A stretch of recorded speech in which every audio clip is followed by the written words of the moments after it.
So in some of these videos, I'm going to pronounce things right and then pronounce them wrong and then pronounce them right.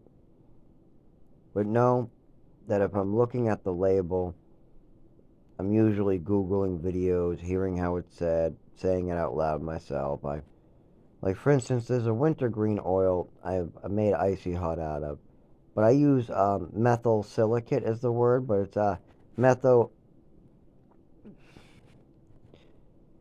Even when I'm looking at the bottle and I hear somebody say it, even after I just say it right, it won't work because my brain wants to go to silicate right away. That's why I say silicate. I add some of the extra letters on the bottle to what my brain wants to go to try to mimic closely the word that I actually want to say. Um, with lots of practice, I can pronounce it right, but my brain will always go back to silicate. And that's a big problem that I build two pathways on my nervous system, and when I'm trying to build a new one and I get it, a lot of times I'll go to the old one. And that wasn't all the way the case. After the head injuries, it's got worse. Stutters, words I get blockages on, words like the. I might want to say just a simple word like the, and I'll get blocked, and that's annoying. So there's a lot of that type of stuff. But no, when I say like methosilicate or methosilicate, because silicate is actually something I'm more familiar with, I actually am looking, I've seen the label, I've heard how it's said, I know I'm saying it wrong, but I have to say something.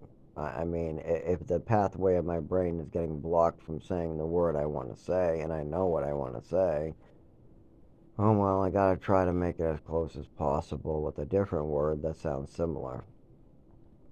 Now, normally I wouldn't pick the word that's blocking me, like silicate, um, because they're so different, you can't add anything. But actually, this one in this case, I say silicate and silicate sometimes, and in most cases, people don't pick up on it in this case, so it actually works. But sometimes 6 and 9 will be blocked. I'll try to say 9 and 6. I'm so sorry. I heard it. I know I just said 6.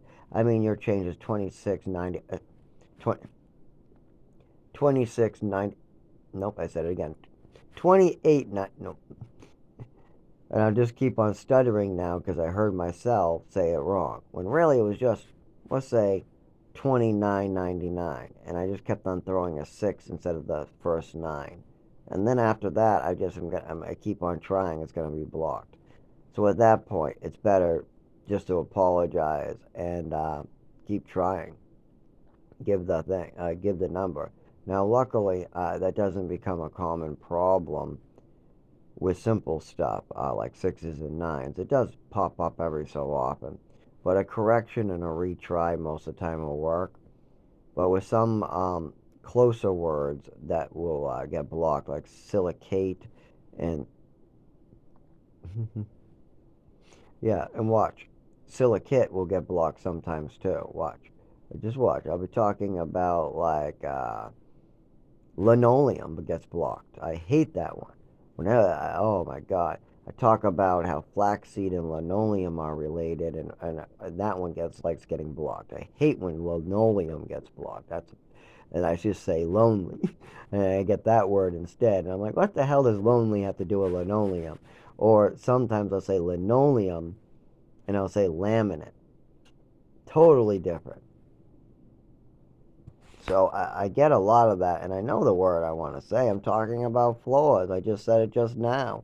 I've been saying it for years. In high school, I know what the meaning is. I know how to pronounce it. I know how to say it. But my nervous system is junk now. I try to move my finger, and my whole body shakes. It's annoying. It's difficult. My tongue, jaw, all of it. I get false signals. Try to walk, and the wrong leg gets a shake. It's just terrible.